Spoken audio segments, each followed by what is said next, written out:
Chapter 12. The Perrette, the sowing season, has started. The work at Imentet has stopped, and it's time to return to Wasset, where other duties await the pharaoh. The north wind is filling the sail, speeding us back home. Menfi will always have a special place in my heart. It's where the vizier got his comeuppance.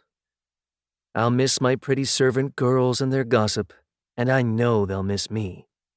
Last night when I said goodbye, they cried their eyes out, kissed me, hugged me, pat me on the head, and gave me lots of delicacies to take with me. They made me promise to send them lots of good gossip from Wasset. I can't write, and the girls can't read, but the high priest will write for me, and someone will read my letters to them. Goodbye, goodbye, goodbye, my pretty servant girls. I'll be back next year. But, sad as I am to leave them, Menfi is far too close to Imentet and the talking statue. I also have mixed feelings about returning to Wastet. The vizier is there. But then so is my friend the high priest. He wrote to the pharaoh several times saying how much he missed me. I miss him too. And in his last letter he said he was working on what could be a very powerful incantation. I can't wait to learn more. The scenery alternates between marshes full of wildlife and cultivated fields with humans and domestic animals. The fields are black with the fertile sediments the Nile has left behind. Men are tilling the ground and planting seeds, cows and donkeys then treading upon them to push them deep into the ground. Most days the pharaoh sits in the cabin, writing, as he's told me, new laws. I curl up by his side, sometimes tempted to exercise my newly acquired skill and take a peek at the papyrus. I haven't told him I can read, because I'd also have to tell him I didn't stay in the tent and rest as I'd promised. At every sunset, we stand on top of the cabin watching the sun slowly disappear. He's always sad when the sun sets. He knows that now Ra is navigating his night barge through the dark waters of the underworld, fighting the giant serpent Apep, who wants to stop him from ever rising again. In the morning, just before dawn, we also stand on the cabin, this time looking east, hoping that once again Ra has won his battle over Apep, and relieved when we see him rise above the hills. One morning, as Ra is again emerging victorious over the hills, I remind the pharaoh that Ra is helped in his fight by a cat. He pats me on the shoulder, as if thanking me for having helped Ra kill the evil serpent Apep. Today the wind hardly blows, then dies completely, and the sails are taken down. Nothing to do now but row. The sailors pull hard on the oars, but the royal barge going against the current moves very slowly, like a stubborn donkey, a few feet at a time. We're close to the riverbank. Women are washing their linens in the river, their children waving frantically and screaming greetings, and workers in the fields raise their arms and bow in homage. The shades on the sides of the cabin are up, and once in a while the pharaoh raises his right hand to acknowledge his people's homage. Po! Po! Po! The voice of the barge pilot echoes in the river valley. The tired men wipe sweat from their brows. Several moan from the exertion.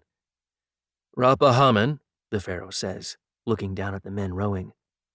The movement of the barge is far too slow to justify such strenuous effort. I will have the men stop to rest and eat and drink. He beckons to a servant, gives him the order, and soon the oars have been pulled aboard, the food and the beer distributed. Now that the oars are no longer in the way, and the barge isn't moving much, men and women leave the riverbank in small boats and come up to it, offering baskets of fruit and freshly baked bread. Rapahamen, the pharaoh asks, seeing the food, how would you like to go ashore and join my people for the midday meal? I'd be happy to. The vizier would certainly not approve. I'd be more than happy to. The pharaoh tells the captain to ask the people in one of the small boats to take us to the riverbank. Soon a boat rowed by an elderly couple heads for the stern of the barge, where it's secured by ropes. The pharaoh lifts me over the side and hands me to the woman. Then he climbs over the side and into the boat, the servant helping him keep his balance. We sit at the back of the boat with the man and woman, row facing us, but respectfully lowering their heads.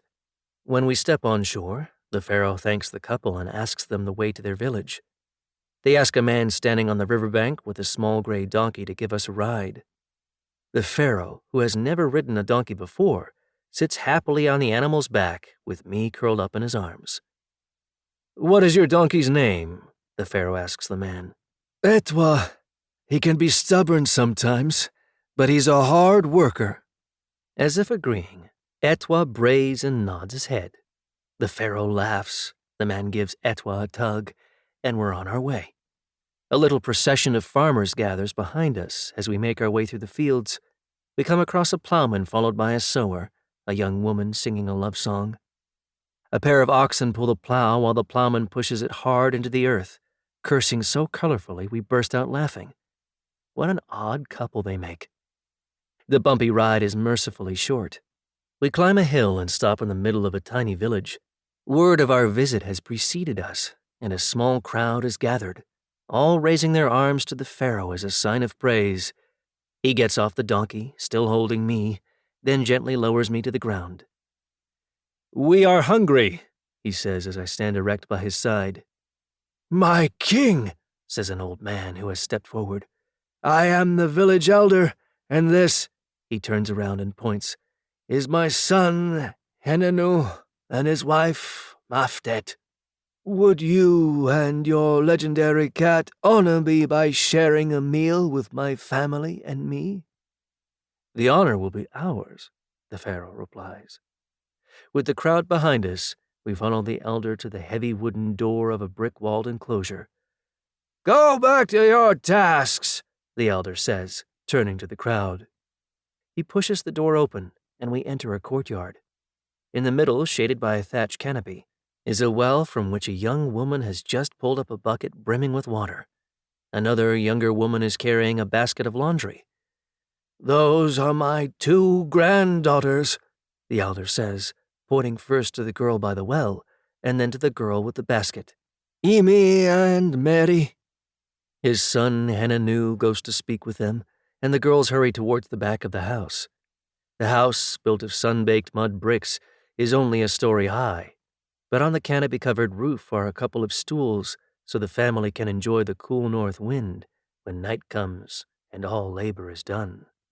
We walk through a simple portico to a doorway that leads to a fairly large living room. Despite the narrow windows, the light is ample. The walls are painted in bright colors. There's little furniture and only a few rugs, also brightly colored. At one end of the room is a curtained doorway, the family's sleeping quarters. The light, the colors, and the uncluttered space are appealing. Any cat would be happy to live here. In a corner is the family altar, where incense is burning in front of a clay statuette of the leonine dwarf god Bes in the act of dancing and shaking his tambourine. His fierce face and protruding tongue, along with the noise of his tambourine, are supposed to scare all ills away from the household. An old woman sits on a brick bench along a wall under the windows. She's basket weaving, and when she sees who the visitor is, she quickly gets up, the half-made basket falling to the floor, and reverently bows, her hands touching her knees. "My wife, Nefer," the elder says. "Please, resume your work," the pharaoh says, smiling. Hananu fetches a stool for the pharaoh and another for his father, each of them covered with an animal skin, which I'm pleased to see did not belong to a member of any feline family. The pharaoh sits, gestures to the elder to sit as well, and I curl up at the pharaoh's feet. Soon they are deep in conversation. "It was a fine inundation," the elder says. "The seeds will take well, and the land will reward us with a good harvest." He goes on to explain which seeds will be sown in which fields. The pharaoh listens intently, but I'm distracted by wonderful aromas wafting through the windows. I get up, leap through a window into the courtyard, and follow them to the back of the house. A big clay pot of what smells like lentil soup is cooking on a brazier, while Mary bakes bread. The fragrance tells me it's flavored with honey, spices, and fruit. I watch her as she takes cone-shaped clay pots from an oven, places them on a brick table, takes the lid off each pot, loosens the bread with a stick, and turns the pot over. the bread falling upon a heavy cloth also on the table. Those loaves are such a temptation. I'd better leave before I embarrass myself. When I return to the living room, it's been transformed into a dining room.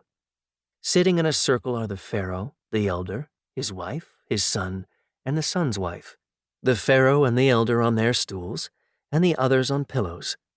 In front of each of them is a low table, covered with a rush mat, on which a plate and a bowl of beer have been placed.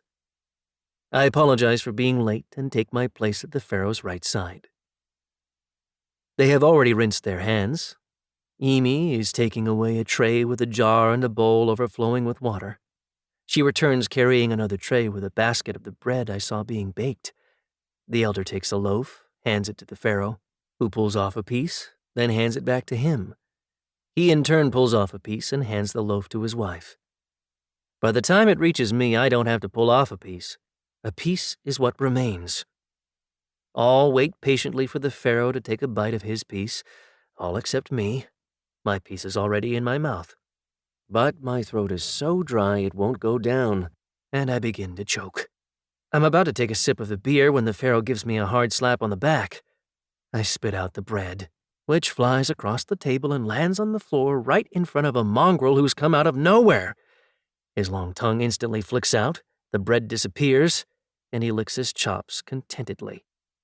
Everyone laughs except me.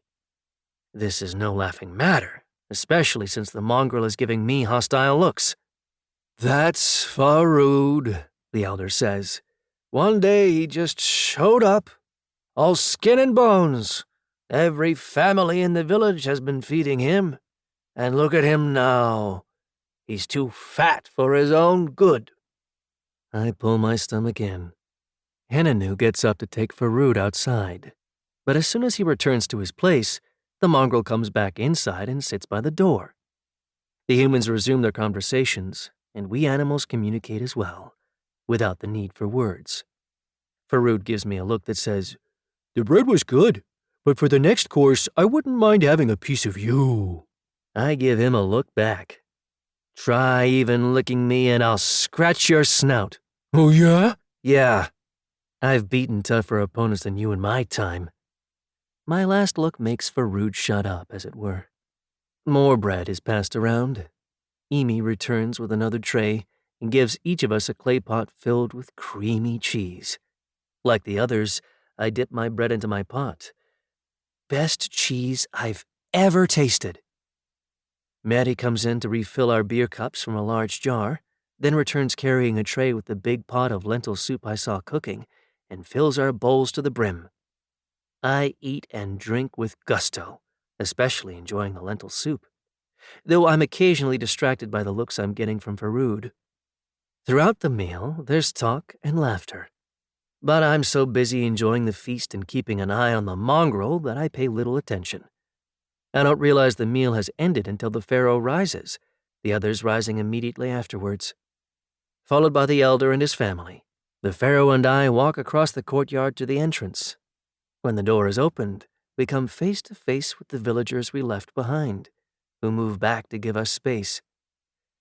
That was the best food I have ever eaten, the pharaoh says, turning to the elder and his family. I wish the royal kitchens could do as well. Please accept this token of my gratitude and Rapa Hamens for your hospitality.